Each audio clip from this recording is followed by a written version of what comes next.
I wouldn't describe it as a place at the negotiating table. I would describe it as being part of a conversation in which it becomes very clear to Iran and to Russia what the coalition countries are expecting in terms of a settlement in Syria. It would be based on the Geneva I formula, the setting up of a transitional governing council that would have full executive powers to ensure that they can maintain state institutions, both civil and military, the departure of Bashar al-Assad, the writing of a constitution, and the holding of elections.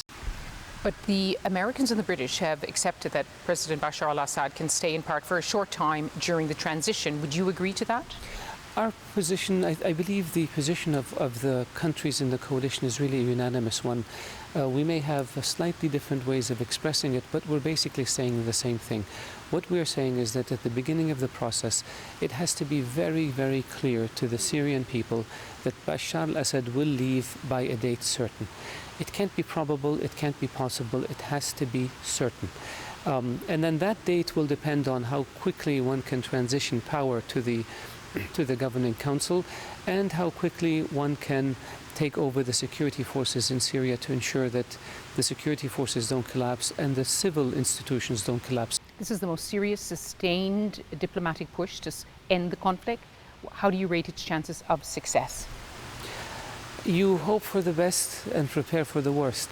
I'm not a gambler, so I can't put odds on success or failure. But what I have seen is that over the past few months, there has been a coming together or of the forming of a consensus among the allied countries, and we are now trying to see if gaps can be bridged between the allied countries who are supporting the moderate Syrian opposition and the Russian position. But at the same time as you're stepping up the talks, you're stepping up the military supplies. There's talk of even ground troops, of ground raids. That's what the United States is saying. Without a doubt, we have to support the Syrian opposition as if there are no peace talks.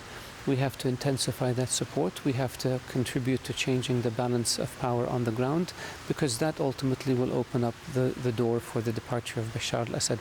And what if President Bashar al-Assad refuses to go? After all, he does have support within the country. He will go. There is no doubt about it. He will go. He will go either through a political process or he will be removed by force. There is no doubt that he will go.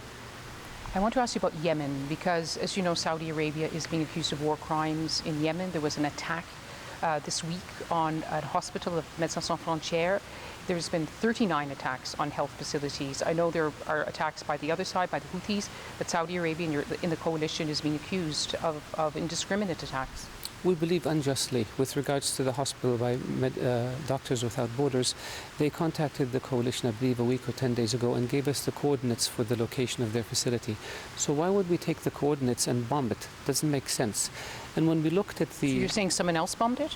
We believe it was the result of surface-to-surface missiles. We don't believe it was any allied operations. We had some operations perhaps 10 kilometers away from that facility, and so we believe it could have been Houthi attacks.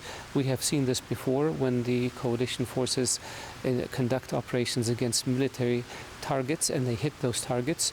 We noticed that the Houthis attack buildings nearby and claim that this is either collateral damage or that this attack was perpetrated by the coalition forces.